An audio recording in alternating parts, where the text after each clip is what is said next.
A long time after God had created the world and made man and all the animals and birds, he noticed that people were no longer kind to each other and that they didn't obey God anymore. So he was angry. But God did see one man in the world who was kind and good and who obeyed the Lord's word. This man was Noah. So God appeared to Noah and he let him hear his voice.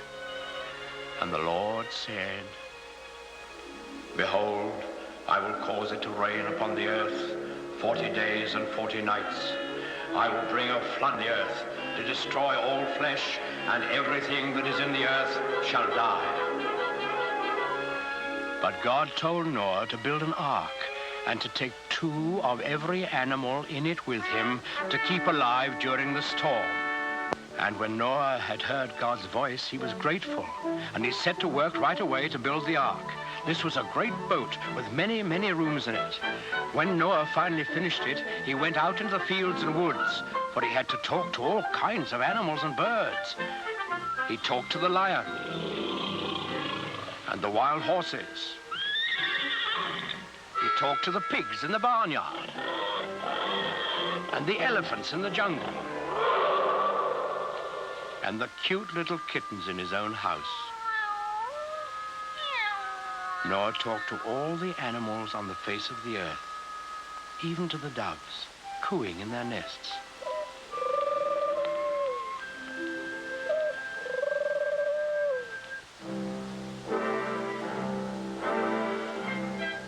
And Noah picked a mother and a father of each kind of animal and bird, and he told them to come to the ark. Well, when they were all gathered there, you can imagine what kind of a noisy crowd poor Noah had on his hands.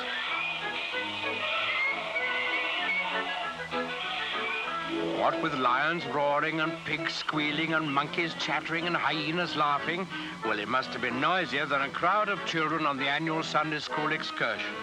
But Noah was wise and gentle, and he understood about animals, so he got them lined up in a long row, 2 by 2, and then he started them up and into the ark through the big door in the side.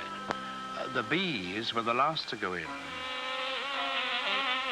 because bees have a stinger in their tails, and no animal wanted to get in line behind them. Noah stored food in the boat and then saw that his wife and his sons and their wives were safely inside. Then he shut the big door behind him and he bolted it so that no one could get.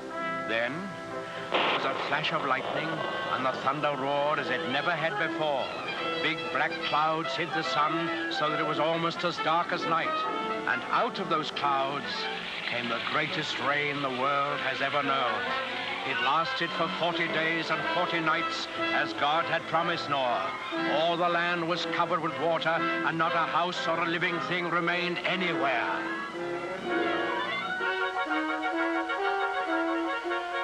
But Noah's ark floated on the surface of the waters, and he and his family and the animals who were in the ark with them were saved. On the 40th day, the rain stopped and the sun came out. The waters that had covered the earth began to flow back into the oceans and the rivers, and the ark came to rest on the peak of a mountain. But Noah wasn't quite sure that there was enough dry land for all his animals to live on. So he took one of the doves and let it fly out of the window. In a little while, it came back, and in its beak, the dove carried the branch of an olive tree. Noah knew that this must be a sign from God that he had restored quiet and peace to the world. So he opened the door of the ark, and he and his family and all the animals came out on the dry land, and they praised God and thanked him.